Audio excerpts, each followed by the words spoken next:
Assalamualaikum warahmatullahi wabarakatuh. Alhamdulillahirabbil alamin. Allahumma shalli ala sayidina Muhammadin. Teman dan sahabat semuanya yang dimuliakan oleh Allah Subhanahu wa taala. Kita melanjutkan kajian kita di dalam kitab Fathul Mu'in. Masih di dalam pembahasan memandikan mayit ya. Bismillahirrahmanirrahim. Qala al-musannif rahimallahu taala nafa'anallahu bihi wa bi ulumihi fi dalil amin. Sudah sampai halaman ke-45. Far'un aihada far'un, adapun ini ialah sebuah cabang permasalahan. Ar-rajulu, adapun laki-laki, aula ialah lebih utama. Bigosli rajuli, dengan memandikan mayit laki-laki. Wal mar'atu, dan adapun perempuan, aula ialah lebih utama. Bigoslil mar'ati, dengan memandikan mayit wanita. Jadi ini perlu diingat ya. Laki-laki lebih utama dalam memandikan mayit laki-laki. Artinya ya, mayitnya laki, ya memandikan yang lebih utama adalah laki-laki. Kemudian ketika mayitnya perempuan, yang lebih utama memandikan adalah perempuan juga. Walahu, dan ialah boleh. Walahu, dan ialah baginya, maksudnya bagi laki-laki, boleh bagi laki-laki maksudnya. Goslu halilatin. Goslu halilatin, adapun memandikan istri. Jadi bagi suami boleh memandikan istrinya ya.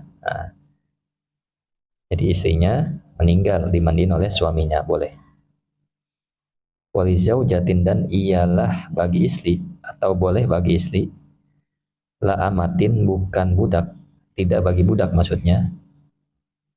Goslu jaujiha, adapun memandikan suaminya istri.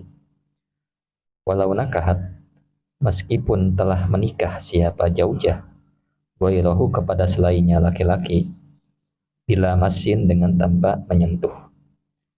Jadi bagi wanita, bagi istri maksudnya ya, tapi istrinya bukan budak perempuan. Bagi istri boleh memandikan suaminya, walau nakatini, walaupun telah menikah suaminya. Maksudnya walaupun telah menikah istrinya, wairahu, kepada selainnya. Bila masin, cuman tanpa menyentuh. Jadi si A suaminya, si B istrinya. Kemudian si A ya, si A ini si A suaminya, si B istrinya. Kemudian saya ulang, si A suaminya, si B istrinya. Si A meninggal suaminya, tinggal istrinya. Kemudian di perjalanan waktu si B istrinya meninggal dengan si C. Si B istrinya boleh memandikan si A bekas suaminya. Seperti itu ya, mudah-mudahan dapat dipahami. Walaupun si B ini telah menikah dengan si C. Bila masin, yang utama adalah tanpa menyentuh. Artinya, ini penjelasannya. Bal bilafin, tetapi dengan lipatan kain, artinya memakai kain. Bal bilafi hirqatin, maksudnya adalah dengan lipatan kain, ala yadin, atas tangan. Artinya tangannya itu pakai kain, tidak kulit ketemu langsung dengan si mayit. Seperti itu ya, mudah-mudahan dapat dipahami. Jadi yang lebih utama adalah yang sunnah ya, memakai kain, tangannya memakai kain, sarung tangan atau apalah seperti itu, si sang istri ini. Fa in khalafa, maka jika menyalahi siapa laki-laki atau wanita ya. Jadi ketika menyalahi laki-laki atau wanita, artinya menyalahi di sini tidak pakai sarung tangan, tidak pakai kain, lipatan kain, langsung tangan kepada kulit si mayit ya. Fa in khalafa, jika menyalahi siapa laki-laki atau wanita, soha, maka sah al-ghuslu, apa mandi. Jadi kalau orang yang memandikan ini, baik laki-lakinya atau suami atau istrinya, baik suaminya atau istrinya ya, bekas suaminya atau bekas istrinya memandikan mayit, maka sah mandinya walaupun tidak memakai lipatan kain atau sarung tangan dan sebagainya. Fa in lam yahdur, maka jika tidak hadir illa ajnabiyun, kecuali ajnabi, siapa laki-laki bukan mahram, fil mar'ati di dalam mayat perempuan, au ajnabiyyatun, atau kecuali bukan mahram, wanita bukan mahram, wanita ajnabi, fil rajuli di dalam mayat laki-laki, yummima maka ditayamumi, yummima maka ditayamumi siapa al maitu, siapa mayit. Jadi gini penjelasannya, jika tidak ada orang yang memandikan kecuali laki-laki bukan mahram, ya, atau ada perempuan yang bukan mahram, maka mayit tersebut harus ditayamumi. Saya ulang ya biar lebih mudah dipahami nih. Jika tidak ada orang yang memandikan kecuali laki-laki yang bukan mahram atau hanya ada perempuan yang bukan mahram, maka mayat tersebut harus ditayamumi. Mayatnya A perempuan, si B hanya dia saja laki-lakinya ya. Tidak ada orang lain.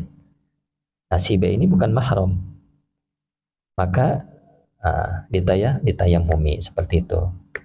Jadi ditayamumi, jangan dimandikan. Atau kebalikan,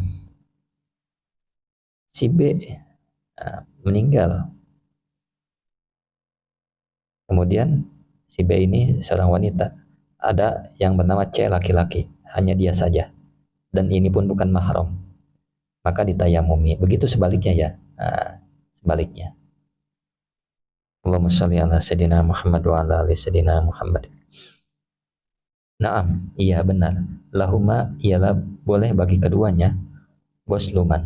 Adapun memandikan mayit la yushtaha yang tidak menimbulkan syahwat siapa mayit min sobiyin dari anak laki-laki au sobiyatin atau anak perempuan. Nah, jadi boleh ya bagi laki-laki atau perempuan memandikan mayit laki-laki atau perempuan yang masih kecil, yang memang belum syahwat, artinya belum balik. Artinya la yustaha ini ya belum mengundang syahwat, tidak disahwati seperti itu. Ya, si A orang dewasa, laki-laki, meninggal si B, anak kecil, perempuan, tidak mengapa. Atau kebalikan, si A orang dewasa, perempuan, si B, laki-laki anak kecil, maka tidak mengapa. Nah, kenapa demikian? Nah, ini penjelasannya. Nah, pasti ada alasannya. Kenapa demikian? Ini dia alasannya. Lihil linazorihi, karena halalnya melihat, lihil linazori kullin, karena halalnya melihat semuanya, wa masihi, dan halalnya menyentuh semuanya. Jadi anak kecil itu ya melihatnya halal, menyentuhnya juga halal. Begitu juga tatkala orang dewasa memandikan mayitnya laki-laki atau perempuan yang masih kecil, walaupun bukan mahram ya. Nah, itu tidak mengapa, seperti itu boleh.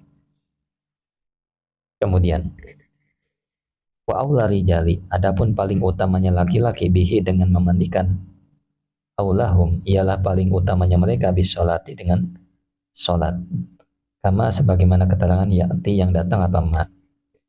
Jadi laki-laki yang paling utama dalam memandikan adalah mereka yang paling utama dalam mensolati, bagaimana akan diterangkan di pembahasan selanjutnya. Jadi laki-laki yang lebih utama dalam memandikan siapa?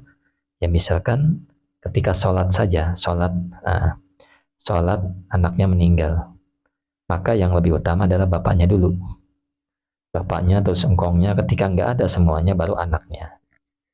Begitu juga di dalam sholat jenazah.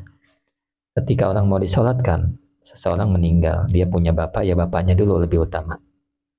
Kemudian setelah bapaknya engkongnya tidak ada, baru ke anaknya, baru ke saudaranya, seayah seibu, dan seterusnya ya. Dilihat dulu dari jalur nasab ada apa tidak. Nah.